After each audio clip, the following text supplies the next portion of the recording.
Langkah Indonesia memesan dua jenis kapal dari Turki yang masih dalam tahap desain yaitu LPC-65 dan FACM-70 mencerminkan keberanian yang besar dalam mengembangkan armada TNI Angkatan Laut. Kedua kapal ini dipesan dari galangan TAIS atau Turkish Associated International Shipyard yang merupakan salah satu galangan terkemuka di Turki. Dengan memesan kapal yang belum memasuki fase produksi, Indonesia menunjukkan kepercayaan tinggi terhadap industri maritim Turki serta kesiapan mengadopsi desain modern untuk memperkuat jajaran kapal cepat atau SATCAT TNI Angkatan Laut. Kapal LPC-65 dan FACM-70 dari TAIS memiliki spesifikasi persenjataan dan sensor yang sepadan dengan kapal cepat rudal buatan dalam negeri. Meski begitu, kehadiran dua kapal ini dirancang untuk meningkatkan kapabilitas armada kapal cepat TNI Angkatan Laut. Keduanya akan dilengkapi dengan sistem persenjataan modern termasuk rudal anti kapal dan kanon reaksi cepat.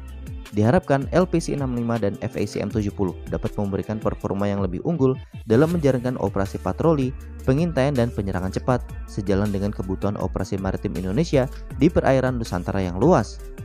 Fokus khusus diberikan kepada kapal FACM-70 yang dirancang untuk menjadi sebuah solusi dalam memperkuat kelas kapal cepat TNI Angkatan Laut.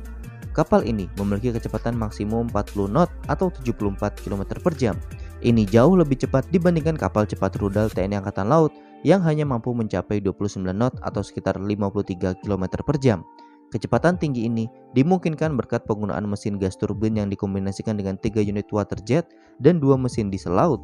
Desain ini memberikan keunggulan manuver dan kecepatan yang sangat diperlukan dalam operasi penyerangan kilat dan patroli maritim di wilayah-wilayah strategis Indonesia. Kapal LPC-65 dan FACM-70 dirancang dengan kemampuan operasional yang cocok untuk wilayah perairan Indonesia yang menantang.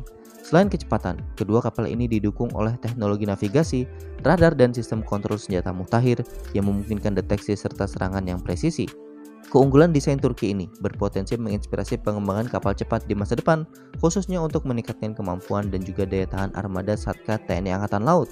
Meski awalnya proyek ini menuai kontroversi, Indonesia optimis bahwa kemampuan taktis yang disematkan di kedua kapal ini akan memberikan keunggulan kompetitif bagi TNI Angkatan Laut. Terlepas dari adanya pro dan kontra terkait keputusan memesan kapal yang masih berupa desain, langkah Kementerian Pertahanan ini memiliki visi untuk memodernisasi armada maritim secara strategis.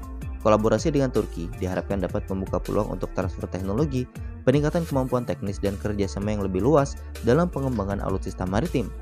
Jika proyek LPC-65 dan FACM-70 berjalan sukses, ini akan menempatkan TNI Angkatan Laut dalam posisi yang lebih kuat di kawasan, terutama dalam menghadapi tantangan keamanan maritim yang semakin kompleks. Selain itu, kehadiran dua kapal ini diharapkan dapat menjadi model bagi pengembangan kapal-kapal serupa dengan teknologi dan kecepatan yang lebih tinggi seiring berjalannya waktu. Proyek ini dapat menjadi langkah penting menuju tercapainya kemandirian industri pertahanan maritim nasional. Nah, bagaimana menurut kalian?